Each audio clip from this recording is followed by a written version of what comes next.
It was the battlefield of Kurukshetra. The fierce war of Mahabharata was raging. Rivers of blood were flowing everywhere. Hundreds of thousands of soldiers were being killed. Seeing all this, Arjuna begins to wonder if he is doing the right thing. These are my own family members, and I am the one shedding their blood. How can I do this? Then his companion and guide, Shri Krishna, answers all his questions and shows him the right path. If you look at it, we too at some point in our lives find ourselves confused like Arjuna. We don't understand what to do or how to do it. In such situations, the life lessons that Shri Krishna gave to Arjuna can still be useful to us today. The book in which those life lessons are written is called the Srimad Bhagwad Gita. The Srimad Bhagwad Gita is a book that contains answers to all the questions related to life. It has solutions to all problems, and today I will explain to you in detail the 8 greatest lessons from that very Bhagavad Gita. So let's begin. The first lesson is, you are what you think. As you think, so you become. If you believe that you are an unhappy person, then you will remain an unhappy person, even if there are no problems in your life. On the other hand, if you believe that your life is good, that you are a cheerful person, then you will stay happy no matter how many problems you have in your life. Our life is shaped by our perspective, by our mindset. The lion is the biggest example of this. Who is the tallest animal in the jungle? The giraffe. Who is the biggest animal in the jungle? The elephant. Who is the most intelligent animal in the jungle? The fox. The lion is neither the tallest animal, nor the largest, nor the most intelligent. But still, who is the king of the jungle? The lion. Why? It is because of his attitude that the lion is the king of the jungle. He believes himself to be a king, and that's why he acts like one. He walks with pride.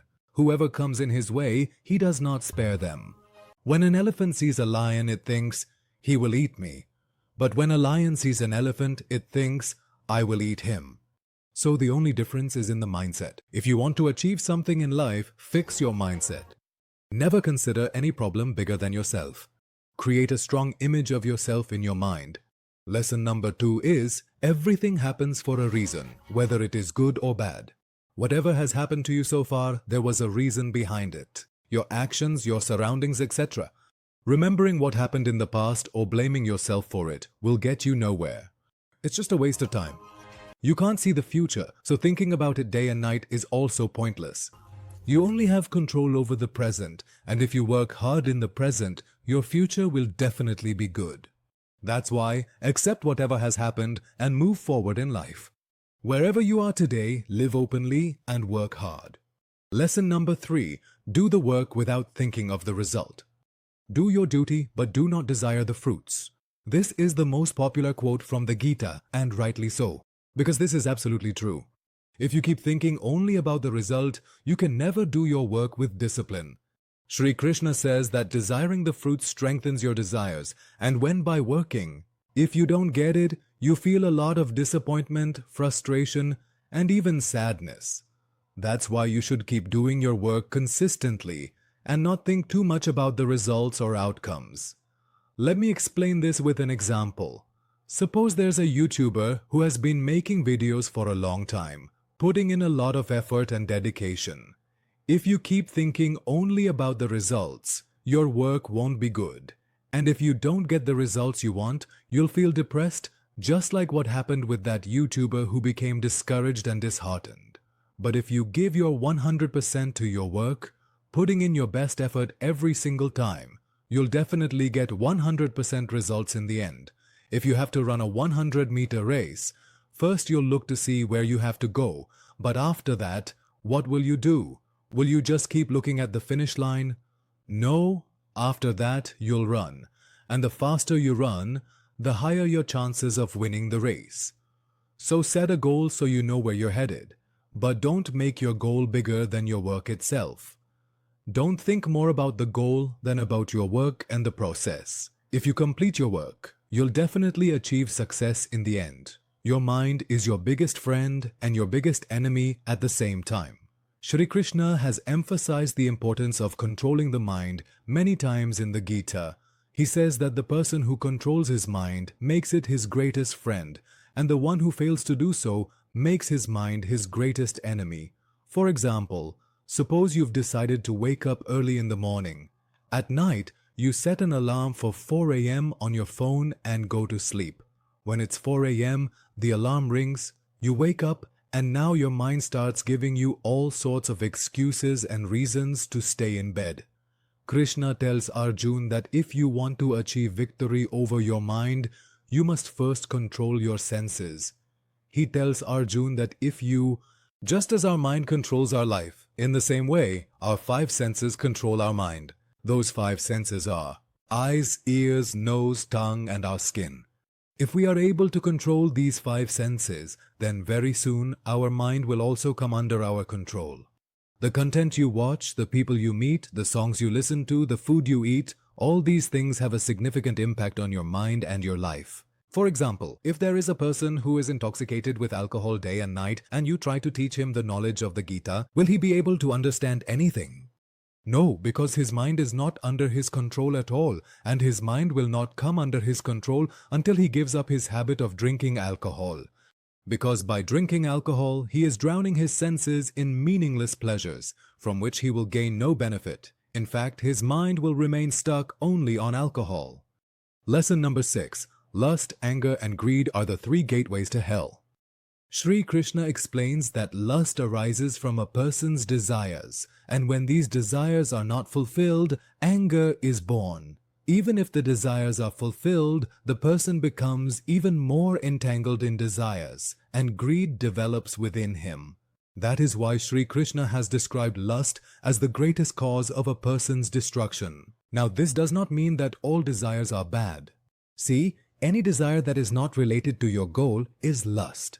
For example, Rahul is an under-19 cricket batsman. He has been playing with the same bat for many years and now he needs a new bat so that he can improve his game. So after some time, he saves up enough money so that he can buy a new bat. But then he sees an ad for a brand new phone on YouTube and thinks, "Man, I should get a new phone.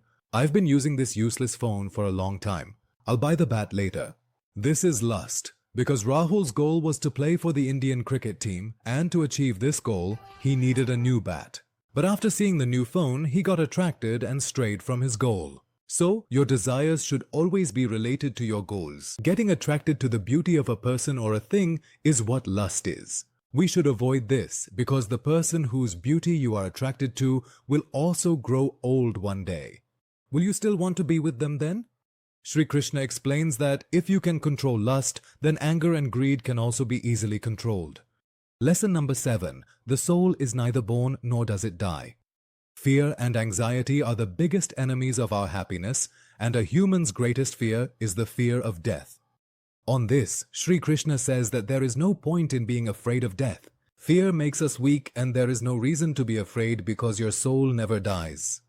Just as a person puts on new clothes after taking off old ones, in the same way, the soul leaves the old body and enters a new one. This reminds me of a poem by Atal Bihari Vajpayee. I have lived life to the fullest. I will die in my heart. I will return again. So why should I fear departure? Atalji also used to say that death holds no significance. That's why you should stop fearing it and live life to the fullest. Lesson number 8. Do meditation. In chapter 6 of the Bhagwad Gita, which is also called Dhyana Yoga, Lord Krishna explains the importance of meditation. It is only through the power of meditation that we can rise above these materialistic things and connect with our soul. That's why we should definitely take some time out of our daily lives to meditate. Meditation is actually very easy. There's no need to make it complicated. Let me explain with a story. Once, a sage was standing on top of a hill. 3 boys were watching the sage from below. They noticed that the sage had been standing absolutely still on the hill for a long time. The 3 of them started wondering what the sage was actually doing just standing there.